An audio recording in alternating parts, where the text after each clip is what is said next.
Baik, semoga harapannya Bapak, Ibu, dan Mas kalian bisa terwujud ya dan bermanfaat buat kita semua. Amin. Oke, mungkin kita lebih luas lagi nih akan membahas tentang kondisi budaya literasi di Indonesia. Apa sih pandangan Bapak, Ibu, dan Mas sekalian terhadap hal tersebut, dan apa sih harapannya dengan hadirnya buku karya Bapak Ibu sekalian untuk kondisi literasi yang ada saat ini? Monggo silahkan dijawab dulu Pak Pribadi. Ya, makasih. Saya memang dalam beberapa buku-buku yang saya tulis terdahulu, semuanya mencoba berupaya mengembangkan epistemologi alternatif dan menawarkan kajian-kajian yang mencoba mensintetiskan antara kultural Weberian dengan spiritual Calvinian. Artinya saya mencoba membangun suatu paradigma integralisme dalam rangka bagaimana supaya literasi kita menjadi utuh, sehingga fakultas otak dan fakultas rohani itu berfungsi maksimal, berfungsi dua-duanya. Jangan seperti paradigma atau kita tunduk terus kepada paradigma barat yang memenggal kehidupan atau tubuh kita, otak dengan rohani dipisahkan karena orientasi positivisme yang value free, bebas nilai, sementara banyak unsur-unsur yang spiritual, metafisik yang sebetulnya itu selama ini terabaikan sehingga membutakan kita. Dan karena itu menurut saya substansi literasi ke depan adalah bagaimana berorientasi pada paradigma integralisme. Karena itu juga The Publish harusnya juga mencoba berorientasi kepada pemikiran-pemikiran alternatif seperti itu. Artinya kalau ada penulis-penulis yang mencoba menawarkan naskah seperti itu, sebaiknya mungkin diapresiasi, kalau perlu digratiskan. Insya Allah ke depan ya Bapak ya. Itu singkatnya dari saya. Oke, terima kasih Bapak. Baik, Ibu Ani, monggo silakan jawabannya Ibu. Iya Mbak, terima kasih. Tentang budaya literasi di Indonesia ya Mbak ya. Iya betul. Kalau saya melihat dan sepengetahuan saya, terutama saya mengamati di sekeliling saya ya Mbak ya, masa sekarang itu memang sudah jauh berbeda dengan zaman saya sekolah dulu, dengan zaman saya kuliah dulu. Dimana kalau waktu itu kan sumber ilmu pengetahuan yang bisa kami peroleh sebagai siswa, sebagai mahasiswa itu kan dari dosen ataupun guru atau dari kita membaca buku. Tetapi di era sekarang di mana seolah-olah pengetahuan itu sudah ada dalam genggaman, itu sedikit banyak itu membuat orang itu menjadi malas. Jadi ketika seseorang itu membutuhkan pengetahuan tentang sesuatu, pengen tahu tentang sesuatu, mereka akan dengan gampang klik di mesin pencari tentang apa, misalnya sekarang yang lagi ngetren tentang COVID-19, begitu klik akan bermunculan segala informasi yang dibutuhkan. Tetapi sebenarnya informasi yang ada itu kan kadang-kadang tidak menyeluruh, Mbak. Nah, orang gampang hanya mencari yang seperti itu, tetapi ketika kita membaca sebuah buku, kita akan mendapatkan apa yang kita pengen tahu, misalnya tentang suatu topik, itu biasanya bahasanya kan akan lebih lengkap. Nah, tetapi budaya orang untuk membaca buku secara utuh itu kayaknya mulai mulai berkurang, Mbak, karena kemudahan-kemudahan yang kita peroleh sekarang ini. Jadi mungkin apalagi ini ya Mbak, kadang-kadang orang kan berpikir ketika ke toko buku, lihat harga buku, mereka kan berpikir pakai data aja, dengan klik menulis udah dapat infonya, mungkin seperti itu. Jadi harapan kami ke depan mungkin dengan hal-hal seperti ini, dengan fasilitas penerbit dan harga yang terjangkau, orang akan kembali ke buku lagi. Karena kalau saya pribadi sih lebih enak membaca buku daripada di gadget sih Mbak. Jadi itu. Jadi mungkin itu yang bisa saya sampaikan Mbak tentang pandangan saya terhadap budaya literasi yang ada sekarang ini. Itu Mbak, terima kasih. Ya, terima kasih Ibu Ani. Oke, selanjutnya Mas Rahmat, silakan jawabannya.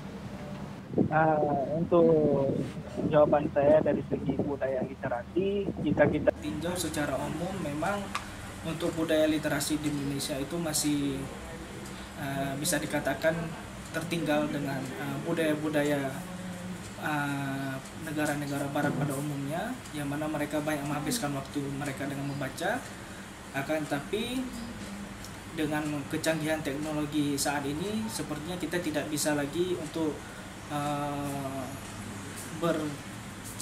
bermain-main dengan keadaan saat ini seperti itu, karena sebenarnya jika kita ingin meningkatkan budaya literasi itu kembali kepada diri kita sendiri bahwasanya memang literasi itu bisa menjadi suatu acuan bagi kita untuk membuka wawasan pengetahuan yang lebih baru ke depan seperti itu. Jadi kita harus mengenal dulu apa itu literasi, sehingga itu bisa menjadi semangat kita ke depan seperti itu.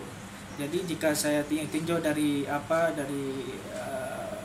hasil-hasil analisis yang telah dikerjakan oleh pemerintah, bahwasanya memang untuk RPJMN tahun 2021 sampai 2024 pun pemerintah mencoba untuk mengaktifkan kembali pustakawan yang dilatih untuk lebih inovasi dan kreatif, sehingga mungkin bisa memicu bagi para pemuda di tanah air seperti itu untuk lebih meningkatkan giat membacanya seperti itu. Karena di dalam diri manusia pun kita sudah diberikan akses yang sangat besar oleh Allah Subhanahu wa Ta'ala, yang ada keterampilan dalam diri kita itu seperti keterampilan mendengar, berbicara, keterampilan membaca, dan keterampilan menulis. Akan tapi itu kembali kepada diri kita sendiri. Silakan kita manfaatkan potensi yang ada dalam diri kita, sehingga dengan wawasan yang lebih terbuka, dengan bacaan, dengan literasi yang lebih hebat, maka pemikiran-pemikiran yang akan dihasilkan pun akan lebih berguna bagi bangsa dan tanah air ke depan. Seperti itu, Pak. Oke, baik. Terima kasih atas jawabannya, Mas. Baik sekali. Baik, yang terakhir ya untuk Bapak Ibu dan Mas kalian, pertanyaan terakhir nih ya. Kami minta Bapak Ibu dan Mas penulis bisa menyampaikan pada pemirsa nih dan pendengar untuk mempromosikan buku Bapak Ibu agar dibaca dan dibeli. Monggo, silakan promosinya seperti apa dari Pak pribadi dahulu. Saya kurang pandai promosi, Mbak, ya. Kayaknya cuma ini kritik saja bahwa buku ini patut dibaca oleh aktor-aktris pembangunan, terutama pada pembangunan proyek kita yang sekarang kita tahu dengan dana desa yang banyak korupsi, yang banyak dimanfaatkan secara amburadul. Ya, dengan hadiran buku ini insya Allah bisa memberikan beberapa langkah-langkah strategis membangun pendidikan sehingga wilayah pendidikan masyarakat dapat hidup sejahtera, aman dan sentosa. Ya, cuma kalau jenawe kata orang Jawa. Iya. Jadi menurut saya patut ini dicetak banyak-banyak, kemudian dibaca oleh para penentu kebijakan pembangunan, terutama pembangunan desa.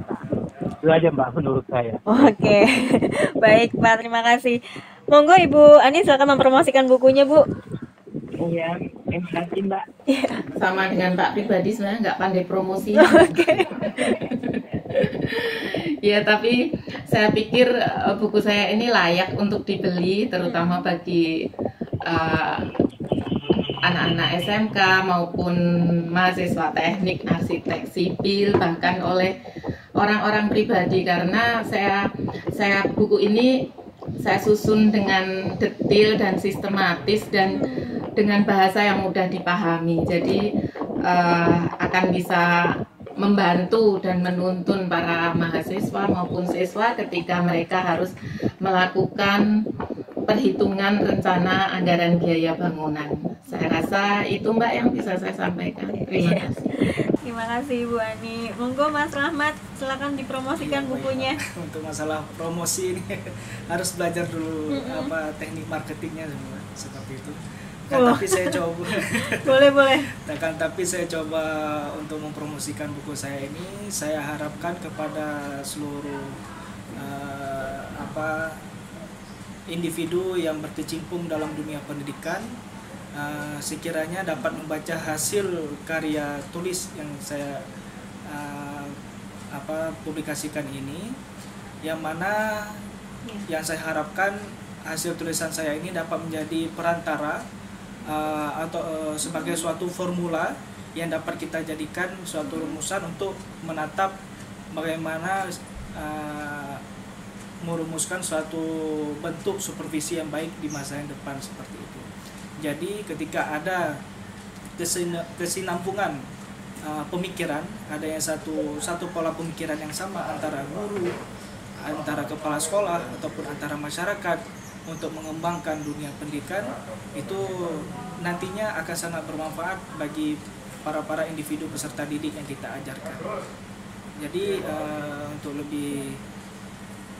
untuk kedepannya mungkin kita bisa saling bekerja sama untuk menciptakan apa-apa yang menjadi kewajiban kita di masa yang akan datang. Mungkin itu Pak yang bisa saya sampaikan.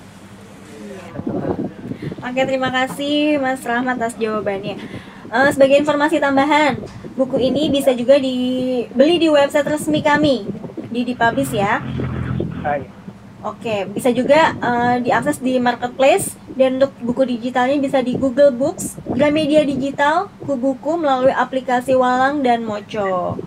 Jadi silakan Bapak Ibu dan Mas kalian membantu promosinya agar mudah didapatkan buku Bapak Ibunya. Monggo ya. Baik, kita sampai ke penghujung acara Bapak Ibu dan Mas kalian. Terima kasih kepada penulis dan pemirsa maupun pendengar yang sudah setia membersamai kami selama 30 menit ke depan ini. Semoga buku ini bermanfaat serta membawa kebaikan bagi pembaca dan para penulis khususnya. Dari acara ini kami berharap akan ada banyak penulis lainnya yang juga berani berkarya untuk masa depan dan mendukung budaya literasi di Indonesia. Saya Titis Ayu dan mewakili para penulis mohon undur diri. Wassalamualaikum warahmatullahi wabarakatuh. Salam literasi. Waalaikumsalam.